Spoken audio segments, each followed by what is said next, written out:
পৃথিবীতে এমন 4টি নদী প্রবাহিত হয়েছে যেগুলো জান্নাতের নদীগুলোর অন্তর্ভুক্ত। এই নদীগুলো শুধু ভৌগোলিকভাবে গুরুত্বপূর্ণ নয়, বরং তাদের ঐতিহাসিক ও আধ্যাত্মিক তাৎপর্য ইসলামের ঐতিহ্যকে আরও সমৃদ্ধ করেছে। নাম্বার 1, ফোরাক নদী। ফোরাক নদীটি 2800 কিলোমিটার দৈর্ঘ্য। এই নদীটি তুর্কি, সিরিয়া ও ইরাকের উপর দিয়ে বয়ে গিয়েছে। আজ থেকে প্রায় 1400 বছর আগে হজরত মুহাম্মদ সাল্লাল্লাহু আলাইহি সাল্লাম বলে গিয়েছিলেন, কিয়ামতের আগে শুকিয়ে যাবে এই নদী। ইতিমধ্যে এই নদী শুকানো শুরু করেছে। হজরত মুহাম্মদ সাল্লাল্লাহু আলাইহি সাল্লাম বলেছেন, ততক্ষণ পর্যন্ত কিয়ামত সংঘটিত হবে না যতক্ষণ না ফোরাক নদীটি শুকিয়ে যায় এবং তার মাঝখান থেকে একটি স্বর্ণের পাহাড় সম্মোচন হয়।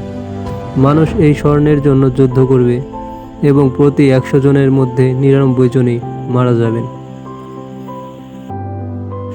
নাম্বার 2, মিশরের নীল নদ। নীল নদের উৎস ছিল একটি মহারহস্য।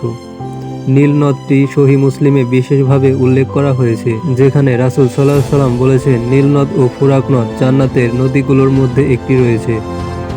নীল নদ ইসলামের ঐতিহ্যের সঙ্গে সবচেয়ে বিখ্যাত সংযোগ হল নবী মুসা।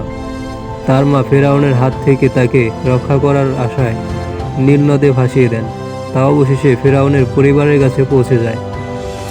মুসা নবী হওয়ার যাত্রা শুরু হয় সেখান থেকে। নাম্বার 3, তুরস্কের জয়হান নদী।